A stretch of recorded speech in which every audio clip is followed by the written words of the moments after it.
Hey, what's going on, everybody? Welcome back to another episode of Wealth Defense Radio, the podcast. I am your host, Josh Inahosa, and I'm an independent advisor representative for SWAN DFW, which stands for Sleep Well at Night Dallas-Fort Worth. They are the people that put on this podcast, and when I say they are the people, I mean we are the people that put on this podcast. No they. And I am here with the man who has a face for radio. It is Hector Inahosa. That's right. Hector started SWAN about 11 years ago. Yeah, January of 2014. Yep. And he's a certified financial planner, which is the top mark in our industry. And I've got some experience. I've been doing this since 1995. So that's a long time ago. That's a long time ago. Yeah. Anyway. We are here today. Spring is in the air. The birds are chirping. We have a very excited one outside where we're recording. So if you hear that, apologies. It's not a special sound effect that we bought. Yeah, it's pretty amped for the better weather. Yeah. And with that, we're going to be talking about some spring cleaning, some financial spring cleaning. Yeah. It's a great time of year. Everybody cleans out their house. Well, they should. They should. Or they should make it. It's a good time to think about it. Huh? Yeah, it's a stereotypical thing to do. We're going to talk about that, but on the financial side a little bit today. Good time to do it. Yep. But before we do that, all right. Baseball started last weekend. Yeah. And go Rangers. Go Rangers. The Rangers are 3-1 as we record this. Magic numbers down to like 161. Yeah, past that now. But the interesting story of the day that's been going around is the torpedo bat. Yeah. So you just load the ball and you just shoot it and then it's a home run, yeah? I wish. That sounds more like a t-shirt cannon. Oh, okay, bummer. So what is a torpedo bat and why is that in the news? We'll show a picture of it. Torpedo, it basically they've made the barrel of the bat, the sweet spot of the bat bigger. The Yankees broadcast was talking about it this weekend, and the Yankees this weekend in 3 games hit 15 home runs. That's a lot of home runs. They hit 9 home runs in 1 game on Saturday. That's a lot of home runs. And that was when the broadcast was talking about it, so everybody, of course, was like, this is illegal, or it should be illegal. Take the bats out of whatever. This is the brainchild of a former MIT scientist who went on to work for NASA, got bored and decided to hop into baseball. Now, think about that for a minute. You got bored of working for NASA, so you went to work in baseball. Okay, that works for me. So the idea is you move the hard part of the bat with the most wood that would produce the best contact to the part of the bat that players hit the ball. I don't know why it took a NASA scientist to think that this was a good idea. Well, it obviously is a good idea. Yeah. It wasn't just the Yankees. A bunch of teams used it this weekend. Yeah. So what do you think? More home runs. That's what people go to the ballpark for. I think that's going to be good for attendance and stuff. I don't know if that's going to be good for baseball, but I think more people will go, and they love to see a home run for the home team. Sure. But that's awesome. And who would have thought something that simple? And when you see the picture, it looks like a torpedo. When you said they widened the sweet spot, I was thinking like on a golf club where they took the weight out of the middle and they put it more on the sides. I thought that's going to be a funky looking bat, but not what they did at all. Yeah, it's not as egregious as you would maybe think it looks. You really have to be looking for it. It does look different, see though. It. Yeah. Especially when somebody points it out, you see it. But yeah, because the bat, going all the way back when we played with, when we were a kid playing sandlot baseball, they look pretty much the same since then. Yeah. So, that's amazing. MIT, keep the scientists out of baseball. No, I'm kidding. Yeah, I just thought that was interesting. It's an interesting spring story because of baseball. Yeah. And we'll go back to spring cleaning. Yeah. We have, 8? About 8 tips, they'll go give quick. or take, to get through. And these are just general things that you should think about, maybe, that you should do, that just about everybody can do. Yep. Or should do. Yeah. So the first that we're going to say is you should reassess your financial goals, both the short-term goals and the long-term goals. Just make sure that those are still your goals. That's right. Make sure nothing's changed. Make sure you haven't changed your mind. Obviously, checking in on your financial plan and making sure if your financial goals haven't changed, make sure you're still on track to meet those financial goals.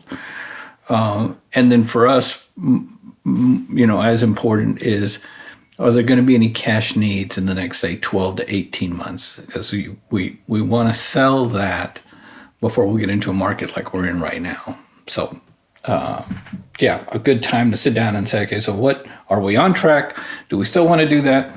And do we have any goal, cash needs? We're going to take a vacation we hadn't thought about. We're going to buy a car we hadn't thought about or whatever. And just make sure that, we've got the money set up for you. Yep. Goals change. Obviously, we talk about a financial plan, write it in pencil. That's right. So this is a good time to maybe think about that. Yeah, reassess. Very good. The second thing is organize your accounts. Yeah, especially as we get older, you want to start simplifying. You want to start bringing all those 401ks that are everywhere and IRAs that you've opened. And you really want to start making your life simpler. So that's step one. Step two, if there's been a divorce or a marriage, check your beneficiaries. Always a good thing to do right after, but once a year, just go back and make sure that everybody who you want them make sure they have your money, that they're still on that beneficiary form. And there's some nightmare scenarios that we've been through with families and ex-wives and new wives, and so do yourself a favor. Make sure everybody likes you when you're gone. Make sure your beneficiaries are up to date. Yeah, life changes happen. Yeah.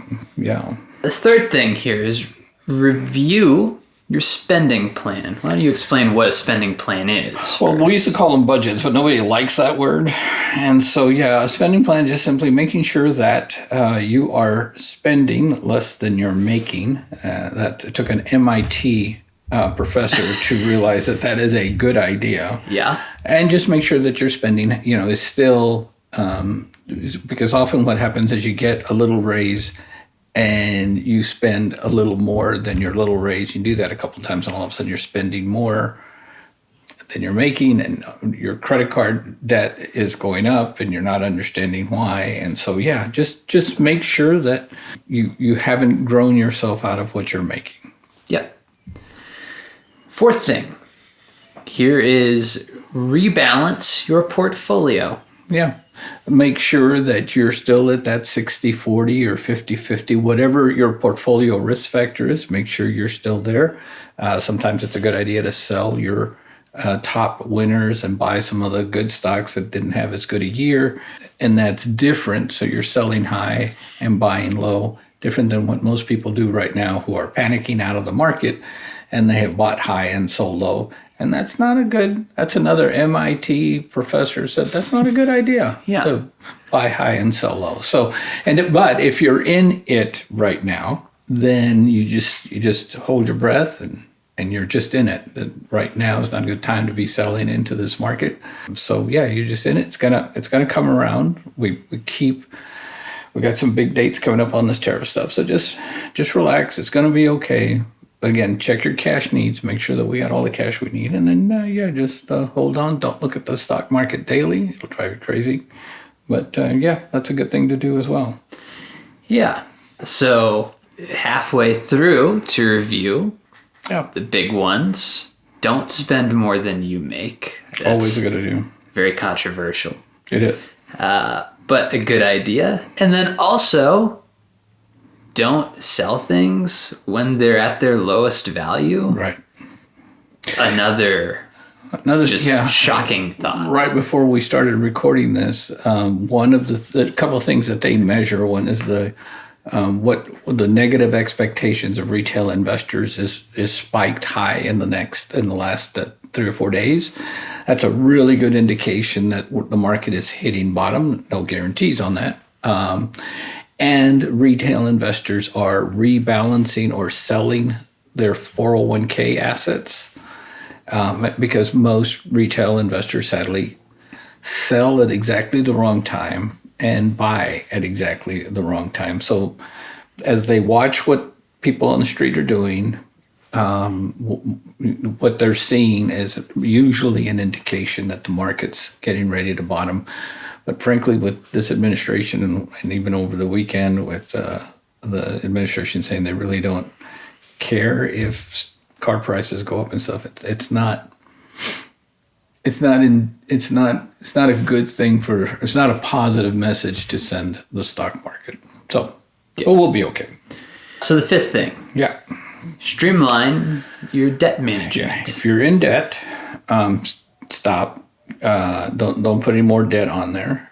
Stop digging the hole. If you're in a hole, put the shovel down. Put the shovel down. Stop digging. And second, have a plan to get out. Don't pay the minimums because you'll be paying those for 17 years. And that $1,000 TV that you bought, paying the minimum was going to cost you something like $17,000 or some outrageous amount of money. So have a plan to get out of debt. And there's a couple different ways, and we have a podcast out there about how to get out of debt. Mm-hmm. So go visit that. But have a plan. Make sure you're sticking to the plan. Don't add to the debt, and get out of the debt. And once you're out of the debt, you'll be able to save more money.